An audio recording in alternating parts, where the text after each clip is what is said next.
Cambridge English, IELTS 13, Tests 1 to 4.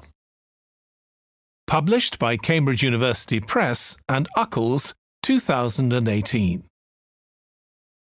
This recording is copyright. CD 1. Test 1. You will hear a number of different recordings and you will have to answer questions on what you hear. There will be time for you to read the instructions and questions, and you will have a chance to check your work. All the recordings will be played once only. The test is in 4 sections. At the end of the test, you will be given 10 minutes to transfer your answers to an answer sheet. Now turn to Section 1.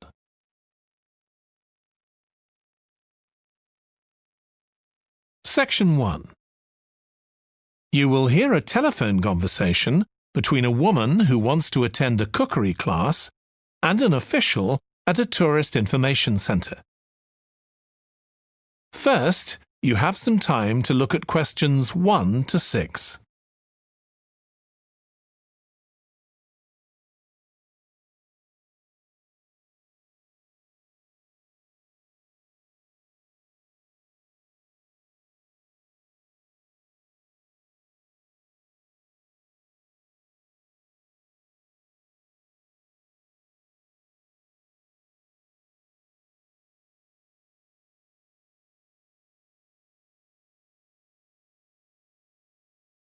You will see that there is an example that has been done for you. On this occasion only, the conversation relating to this will be played first. Hello, Tourist Information Centre. Mike speaking. How can I help you? Oh, hi. I wanted to find out about cookery classes. I believe there are some one-day classes for tourists. Well, they're open to everyone, but tourists are always welcome.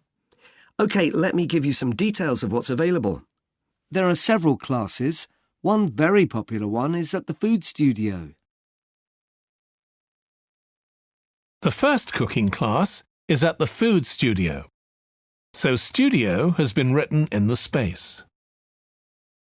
Now we shall begin. You should answer the questions as you listen because you will not hear the recording a second time. Listen carefully and answer questions 1 to 6. Hello, Tourist Information Centre. Mike speaking. How can I help you? Oh, hi. I wanted to find out about cookery classes.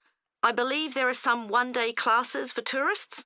Well, they're open to everyone, but tourists are always welcome. OK, let me give you some details of what's available. There are several classes. One very popular one is at the food studio. OK. They focus on seasonal products, and as well as teaching you how to cook them, they also show you how to choose them. Right, that sounds good. How big are the classes? I'm not sure exactly, but they'll be quite small. And could I get a private lesson there? I think so. Let me check. Yes, they do offer those. Though, in fact, most of the people who attend the classes find it's a nice way of getting to know one another. I suppose it must be, yes. And this company has a special deal for clients where they offer a discount of 20% if you return for a further class. OK, but you said there were several classes. That's right. Another one you might be interested in is Bond's Cookery School. They're quite new. They just opened 6 months ago, but I've heard good things about them. They concentrate on teaching you to prepare healthy food, and they have quite a lot of specialist staff. So, is that food for people on a diet and things like that? I don't know if I'd be interested in that. Well, I don't think they particularly focus on low-calorie diets or weight loss. It's more to do with recipes that look at specific needs, like including ingredients that will help build up your bones and make them stronger, that sort of thing. I see. Well, I might be interested. I'm not sure. Do they have a website I could check? Yes. Just key in the name of the school. It'll come up. And if you want to know more about them, every Thursday evening they have a lecture at the school. It's free, and you don't need to book or anything. Just turn up at 7:30. And that might give you an idea of whether you want to go to an actual class. Before you hear the rest of the conversation, you have some time to look at questions 7 to 10.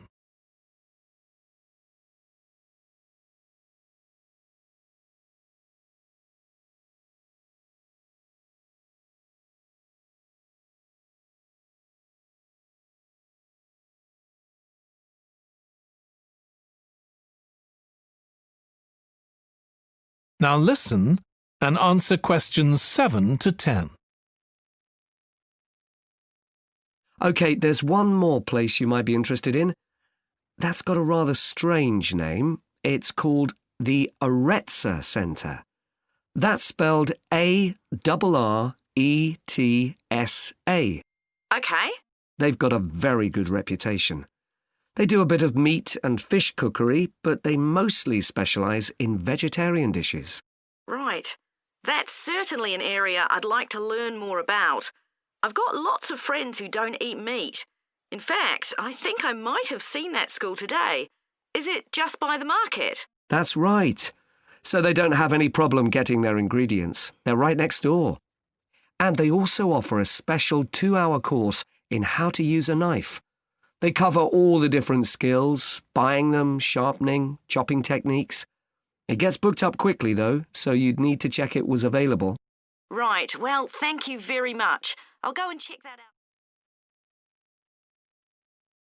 That is the end of section 1.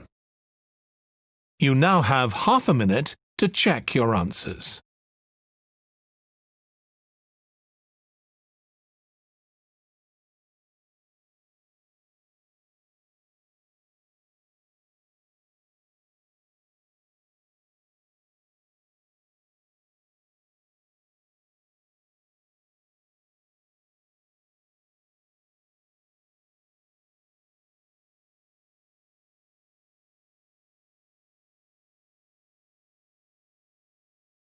Now turn to section 2.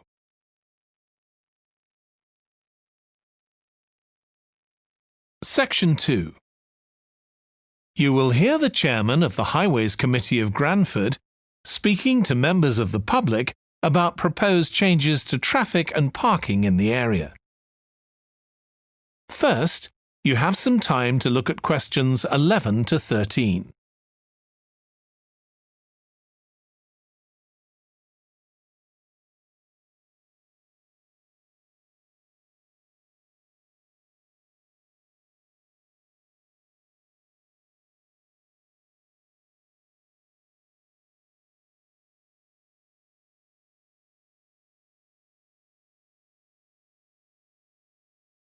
Now listen carefully and answer questions 11 to 13.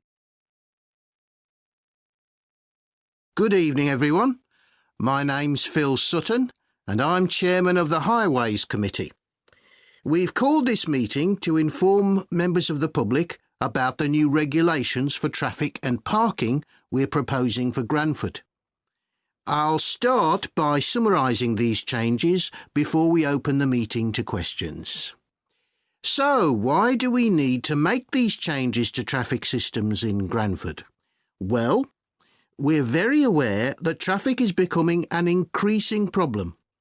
It's been especially noticeable with the increase in heavy traffic while they've been building the new hospital. But it's the overall rise in the volume of traffic of all kinds that's concerning us. To date, there's not been any increase in traffic accidents, but that's not something we want to see happen, obviously. We recently carried out a survey of local residents, and their responses were interesting. People were very concerned about the lack of visibility on some roads due to cars parked along the sides of the roads. We'd expected complaints about the congestion near the school when parents are dropping off their children or picking them up. But this wasn't top of the list, and nor were noise and fumes from trucks and lorries, though they were mentioned by some people. We think these new traffic regulations would make a lot of difference, but we still have a long way to go. We've managed to keep our proposals within budget, so they can be covered by the council. But of course it's no good introducing new regulations if we don't have a way of making sure that everyone obeys them. And that's an area we're still working on with the help of representatives from the police force. Before you hear the rest of the talk, you have some time to look at questions 14 to 20.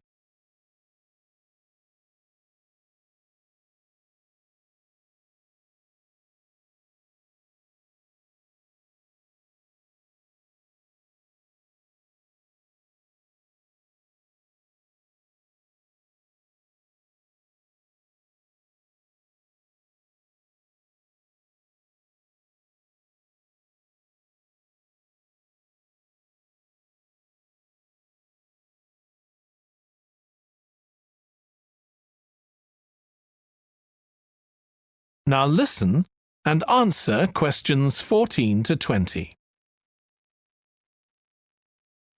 OK, so this slide shows a map of the central area of Granford with the High Street in the middle and School Road on the right.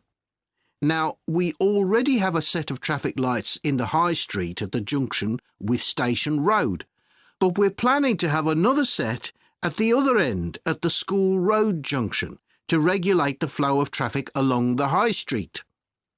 We've decided we definitely need a pedestrian crossing. We considered putting this on School Road just outside the school, but in the end we decided that could lead to a lot of traffic congestion. So we decided to locate it on the High Street, crossing the road in front of the supermarket. That's a very busy area, so it should help things there. We're proposing some changes to parking. At present, parking isn't allowed on the High Street outside the library, but we're going to change that and allow parking there, but not at the other end of the High Street near School Road. There'll be a new no parking sign on School Road just by the entrance to the school, forbidding parking for 25 metres. This should improve visibility for drivers and pedestrians, especially on the bend just to the north of the school. As far as disabled drivers are concerned, at present they have parking outside the supermarket, but lorries also use those spaces, so we've got 2 new disabled parking spaces on the side road up towards the bank. It's not ideal, but probably better than the present arrangement. We also plan to widen the pavement on School Road. We think we can manage to get an extra half metre on the bend just before you get to the school, on the same side of the road. Finally, we've introduced new restrictions on loading and unloading for the supermarket, so lorries will only be allowed to stop there before 8 a.m. That's the supermarket on School Road. We kept to the existing arrangements with the High Street supermarket. OK, so that's about it. Now, That is the end of section 2. You now have half a minute to check your answers.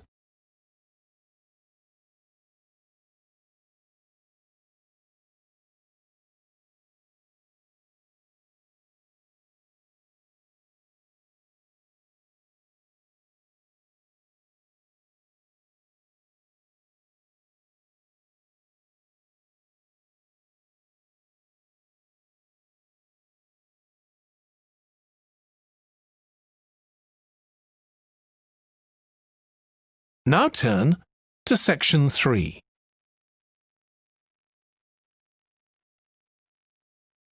Section 3. You will hear 2 biology students called Emma and Jack discussing an experiment they are going to do together. First, you have some time to look at questions 21 to 25.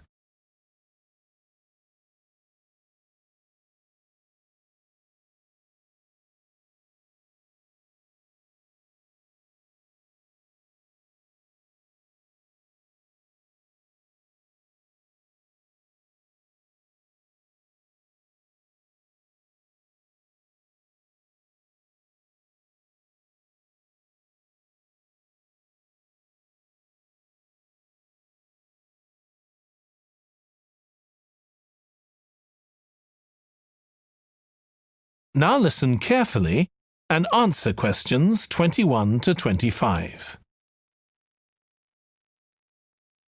We've got to choose a topic for our experiment, haven't we, Jack? Were you thinking of something to do with seeds? That's right. I thought we could look at seed germination, how a seed begins to grow. OK. Any particular reason?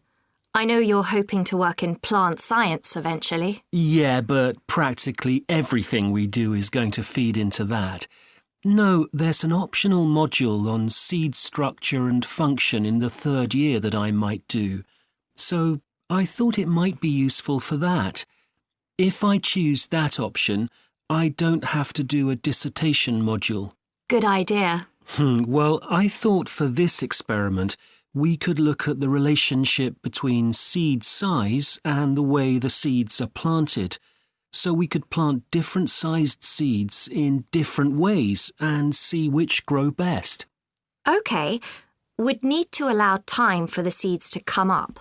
That should be fine if we start now. A lot of the other possible experiments need quite a bit longer. So that'd make it a good one to choose. And I don't suppose it'd need much equipment. We're not doing chemical analysis or anything. Though that's not really an issue. We've got plenty of equipment in the laboratory. Yeah, we need to have a word with the tutor if we're going to go ahead with it, though. I'm sure our aim's okay. It's not very ambitious, but the assignment's only 10% of our final mark, isn't it? But we need to be sure we're the only ones doing it.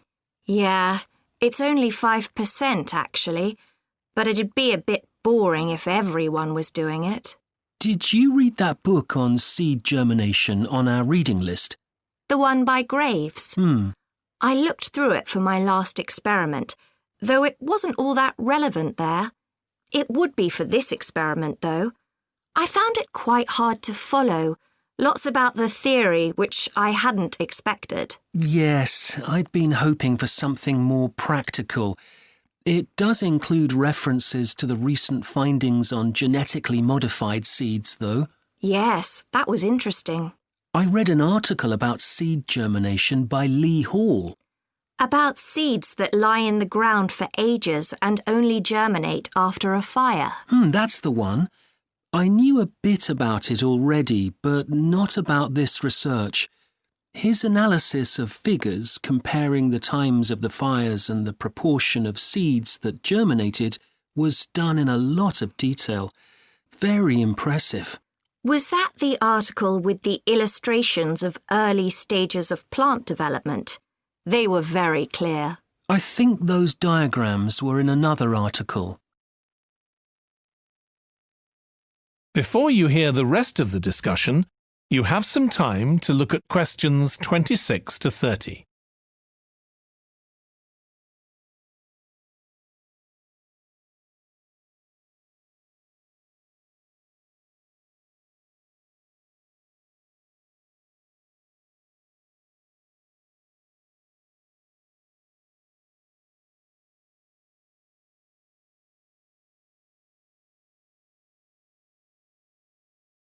Now listen and answer questions 26 to 30. Anyway, shall we have a look at the procedure for our experiment? We'll need to get going with it quite soon. Right. So the first thing we have to do is find our seeds. I think vegetable seeds would be best, and obviously they mustn't all be the same size. So how many sorts do we need? About 4 different ones? I think that would be enough. There'll be quite a large number of seeds for each one. Then for each seed, we need to find out how much it weighs and also measure its dimensions. And we need to keep a careful record of all that. That'll be quite time-consuming. And we also need to decide how deep we're going to plant the seeds, right on the surface a few millimetres down, or several centimetres. OK, so then we get planting. Do you think we can plant several seeds together in the same plant pot? No, I think we need a different one for each seed. Right. And we'll need to label them. We can use different coloured labels. Then we wait for the seeds to germinate. I reckon that'll be about 3 weeks, depending on what the weather's like. Then we see if our plants have come up and write down how tall they've grown. Then all we have to do is look at our numbers and see if there's any relation between them. That's right. So then we get... That is the end of section 3. You now have half a minute to check your answers.